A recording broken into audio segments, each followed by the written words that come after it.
যেন যেন খাল কাটা দরকার এনার প্রত্যেকটা জায়গাতে আমরা খাল কাটানোর উদ্যোগ নিলাম এবং আমরা উদ্দেশ্য হইল সিলেট সদর, সিলেট জেলা, সিলেট বিভাগ এবং সারা দেশের প্রত্যেকটা জমিন যেন সেচর পানি অথবা জমা থাকা পানি নিষ্কাশন করলে একটা বাড়তি ফসল হইব বা শাকসবজি হইব, এটা একটা বাড়তি ফসল হইল ওগুলো আপনার আগামী দিনে দরকার।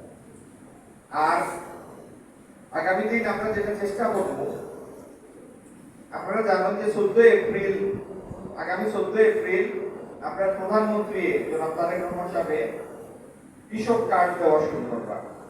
কৃষক কার্ড দিলে আপনারা কাছে কার্ডটা বোঝানো সরাসরি আপনারা কৃষি লোকে যুক্ত, আপনারা তথ্য কোন সরকারের কাছে থাকবে। এখন মনোবরকা খাইকো আপনি সার দিতা বা কীটনাশক দিতা, তখন খাই দিলা বিকালও মেঘে আইয়া সব তুইয়া লইয়া গেল, যদি জানোই যে খাই মেঘই হতে দিবানি দিতা না, যাতে এই তথ্যগুলো আপনারা আমরা জানাইতে পারি। আবার অনেক সময় কৃষি ঋণ লাগে, সহজে যেন কৃষি ঋণ পাইতে পারেন, এই বীজ পাইতে পারেন, সার পাইতে পারেন, এই তথ্যগুলো যাতে কেন্দ্রীয় ভাবে আপনার কাছে থাকে, সরকারের কাছে কথা থেকে কৃষক কাটতে পারেন। আর আমরা আস্তে আস্তে বাংলাদেশের প্রত্যেকটা কৃষি জমিতে ম্যাপিং করবো। ম্যাপিং করলে কি করব, মনোবরকা তাদের পাড়ার ইনো ৫,০০০ বিঘা জমি আছে।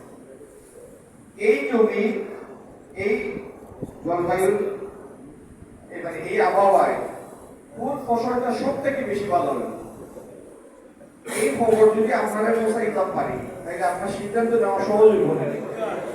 আবার একইভাবে এক জায়গায় যদি মনে করেন আপনারা ইন্দোর পেঁয়াজ কমে গেছে, একটু আগে কৃষকের হাট উৎপাদন করে গেছি টিলা করে, তো একজনে দেখছি পেঁয়াজ কমে আছে, মনোবরকে আপনারা ইন্দোর পেঁয়াজের চাষ করছে, পেঁয়াজ আবার বছর প্রায় ভালো।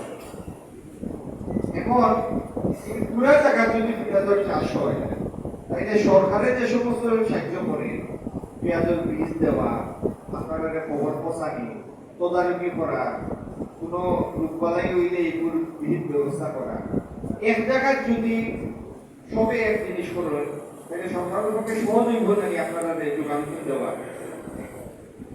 আর